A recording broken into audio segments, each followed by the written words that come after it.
আজকে আমাদের north eastern জোনের মধ্যে আমরা যদি দেখি per capita income second highest, জিএসডিপির দিক দিয়ে আমরা আজকে সেকেন্ড হাইস্ট। আজকে পঞ্চায়েতে 7-8টার মতো ইম্পর্টেন্ট এতগুলো রাজ্যের সাথে কম্পিট করে আমরা পঞ্চায়েতে আমরা 7-8টা আমরা ইভেন বিভিন্ন যে ডিস্ট্রিক্ট আজকে আমাদের ধলাই ডিস্ট্রিক্টে হোক বা উদয়পুর আমাদের গোমতী ডিস্ট্রিক্ট হোক প্রাইজ পেয়েছে এখানে। এত কাজ হচ্ছে এখানে, কাজের মাধ্যমে আমাদের পরিচয়। কাজের কোনো ধর্ম নেই, কাজের কোনো গোষ্ঠী নেই। কাউকে এসে আমি সারাদিন আমার সাথে আসলো দেখা করলো এতে কাজ হবে না, কাজের লোক চাই। এবং কাজ মানে মানুষের জন্য কাজ করার, এই ধরনের লোক আমরা চাই। এবং সরকার সেইভাবে কিন্তু কাজ করছে। এবং আমরা আজকে আমি খুব খুশি যে এই ধরনের একটা ট্রাস্ট এখানে গঠন করা হয়েছে। এইগুলো সামাজিক কাজের সাথে কিন্তু সবাইকে জুড়ে রাখার একটা বিষয়। এবং পাশাপাশি জনজাতিদের জন্য কে চিন্তা ভাবনা করছে, জনজাতিদের জন্য কে কথা বলছে সেগুলো বোঝা দরকার। আজকে সমাজপতিদের জন্য আমরা আমাদের সরকার আসার পর 2000 টাকা করে সম্মানিত দেওয়া শুরু হয়েছে। আমি আসার পর তাদেরকে 2000 থেকে 5000 টাকা করেছি। ক্যাপিং উঠিয়ে দিয়েছি যে কেউ যদি চাকরিও করে, কেউ যদি মানে রিটায়ারমেন্ট হয় তাকেও দেওয়া হবে। এতে দেখা গেছে 19টি জনজাতি গোষ্ঠী হচ্ছে না, সেটাকে আমি বললাম যে 19টি জনজাতি গোষ্ঠী দিতে হবে। জনজাতি গোষ্ঠী ত্রিপুরাতে প্রায় 40-র উপরে আছে, অনেকে জানেন না। তাদেরকে খুঁজে বের করবার জন্য আমি সমস্ত ডিস্ট্রিক্ট ম্যাজিস্ট্রেটকে বলেছি, কেউ 500 জনের আছে, কেউ 1000 জনের গোষ্ঠী আছে। তাদের যাতে কৃষ্টি সংস্কৃতি এবং পরম্পরা, তাদের নৃত্য, তাদের যে লোক সংস্কৃতি সেগুলো যাতে বজায় রাখে, তার জন্য আমি হচ্ছে তাদের যে প্রধান থাকবে, সমাজপতি নামে নাও তো, কেউ রায় থাকবে, চৌধুরী থাকবে, তাদেরকে বের করে তাদেরকে 5000 টাকা করে আমরা দেব। তাতে করে তাদেরকে আমরা ধরে রাখতে পারবো। এগুলো তো এতদিন কেউ দেখেনি। আর রিয়াং শরণার্থীরা আপনার বলুন 23 বছর ধরে কি অবস্থার মধ্যে ছিল। আমাদের সরকার আসার পর কোয়াড্রিপার্টাইট আমরা সেই সমঝোতা করে আমরা আজকে তাদেরকে 12টা জায়গার মধ্যে তাদেরকে পুনর্বাসন দিয়েছি। শুধু পুনর্বাসন না, তাদেরকে ঘর দিয়েছি, ফিক্সড ডিপোজিটের টাকা দিয়েছি, রাস্তা দিয়েছি, বিদ্যুৎ দিয়েছি, তাদেরকে আইডেন্টিটি দিয়েছি, ভোটের আধার কার্ড থেকে আরম্ভ করে সব দিয়েছি। এবং রেশন পানি তো দিয়েছি। এবং সাস্টেনেবল তাদের লাইফ যাতে করা যায় তাদেরকে ট্রেনিং পর্যন্ত দেওয়া হয়েছে। এই যে আমাদের যে ট্রেনিং সেন্টারগুলোতে প্রধানমন্ত্রী যে বারবার বলছেন যে দক্ষতা উন্নয়ন আমাদের প্রয়োজন। এবং 15 দিনের কোর্স করে আমি নিজেও গেছি চৈলাংটাতে, এখানে ম্যাডাম আছেন আমাদের মাননীয় মন্ত্রী, সেখানে আমি গিয়ে তাদেরকে টুল কিট দিয়েছি। এবং তারা যাতে সবসময় কাজ করতে পারে, কেউ হার্ডওয়্যারের কাজ, কেউ বারবারের কাজ, কেউ রাজমিস্ত্রির কাজ, কেউ কার্পেন্টারের কাজ, এইভাবে করে সাস্টেনেবল যারা ইউথরা যাতে কাজ করতে পারে সেই ব্যবস্থা আমরা করছি। আর আরেক দিক দিয়ে পড়াশোনা যাতে করতে পারে। আজকে এখানে আমার পূর্ববর্তী বক্তা বলেছেন আমাদের সরকার আসার আগে মাত্র 4টা যে রেসিডেন্সিয়াল মডেল স্কুল ছিল। আর আজকে এখানে 21টার মতো হয়ে গেছে, অনুমোদন হয়েছে। আমাদের 12টা অলরেডি শুরু হয়ে গেছে, আরো 6টা এই মার্চের মধ্যে হবে, বাকিগুলো হবে। আরো 15টা যাতে করা যায় তার জন্য আমি দিল্লিতে গিয়ে, কারণ তার কিছু রুলস রেগুলেশন আছে। কারণ সেই রুলস এর রেগুলেশনে 50% জনজাতি থাকতে হবে বা 20,000 সেখানে থাকতে হবে মিনিমাম। তো সেইগুলোকে রিল্যাক্সেশন দিয়ে যাতে করা যায়, কারণ আগামী দিন তাদের হাতে এই পৃথিবীর রাজ্য, যাদের কাছে শিক্ষা হার থাকবে। আমি গতকালও আমার কাছে আমরা চাই প্রকৃত জনজাতিদের উন্নয়ন হোক। আজকে আমাদের এই রাজ্যে যারা রয়েছে জনজাতি বিকাশের জন্য, শিক্ষার আলো পৌঁছে দেওয়ার জন্য আমাদের এই ত্রিপুরা রাজ্যে এখন পর্যন্ত প্রায় 21টি একলব্য বিদ্যালয় জনজাতি ছাত্রছাত্রীরা যাতে পড়াশোনা করতে পারে, উচ্চ শিক্ষায় শিক্ষিত হতে পারে, তার ব্যবস্থা আমাদের এই ডাবল ইঞ্জিনের সরকার করেছে।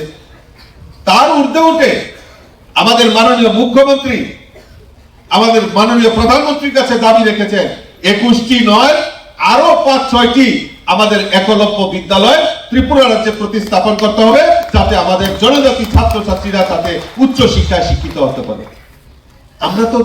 আমরা তো ধানসা করি না, আমরা তো গ্রেটার ত্রিপুরাল্যান্ড, আলাদা ত্রিপুরাল্যান্ড বলি না। আমাদের মুখ্যমন্ত্রী পজিটিভ দৃষ্টিকোণ নিয়ে কাজ করছেন যে না, আমাদের জনজাতিদের বিকাশ করতে হবে। আজকে শুধু একলব্য বিদ্যালয় নয়, আজকে জনজাতি এলাকায়, পাহাড়ি এলাকায় বিদ্যাজ্যোতি প্রকল্পেই হোক, আজকে পিএমসি প্রকল্পেই হোক, জনজাতিদের যাতে শিক্ষার আলো পৌঁছে যায় তার ব্যবস্থা, এবং জনজাতি ছাত্রছাত্রীরা যাতে ইংরেজি মাধ্যমে যাতে শিক্ষিত হতে পারে তার ব্যবস্থা আমাদের এই ডাবল ইঞ্জিনের সরকার করেছে। তো শিক্ষা আমাদের কাছে মূল প্রায়োরিটি। আর দ্বিতীয় হলো ইনফ্রাস্ট্রাকচার ডেভেলপমেন্ট।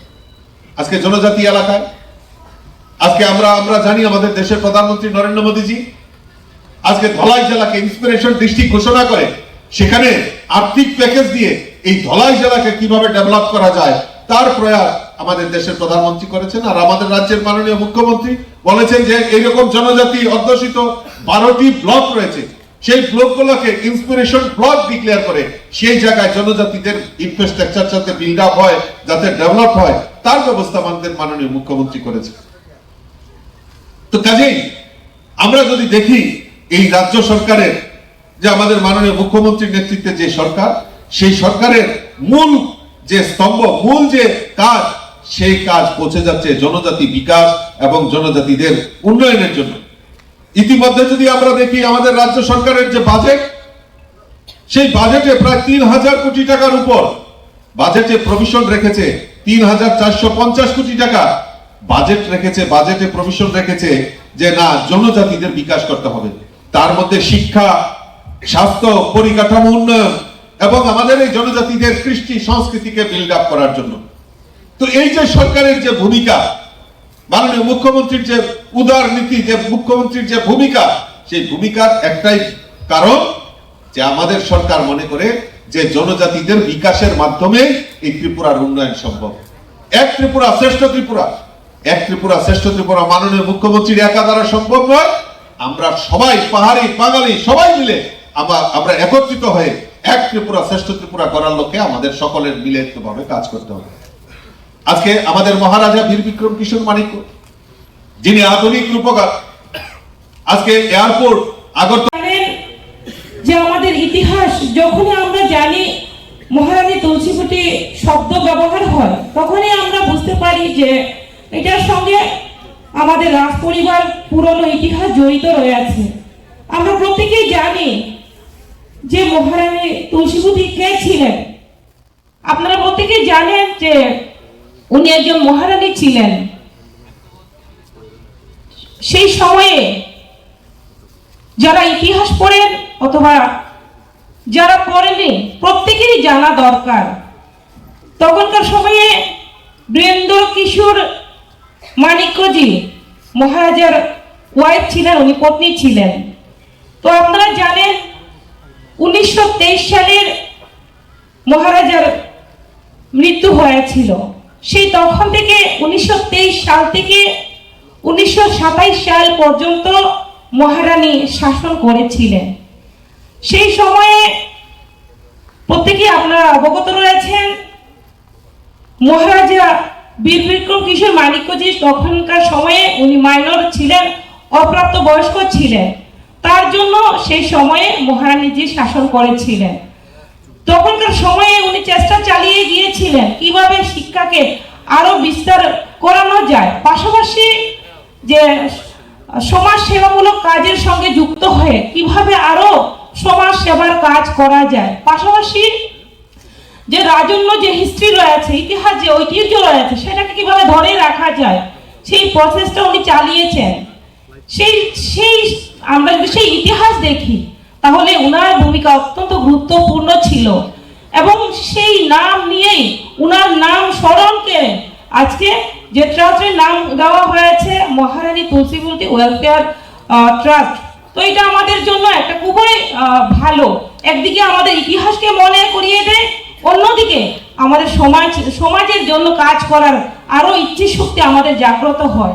তার জন্য আমি এই ট্রাস্টকে আমি অনেক অনেক ধন্যবাদ জ্ঞাপন করছি এই ট্রাস্ট চালু করার জন্য। পাশাপাশি যে 6 বছর ওনারা অক্লান্ত পরিশ্রম করেছেন এবং এতটুকু ওনারা এগিয়েছেন। আমি আশাবাদী আগামী দিনেও সমাজের জন্য আমাদের বিভিন্ন ধরনের বিভিন্ন ত্রিপুরা রাজ্যের বিভিন্ন আমাদের জাতি জনজাতিরা যারা রয়েছেন তাদের জন্য কাজ করবেন।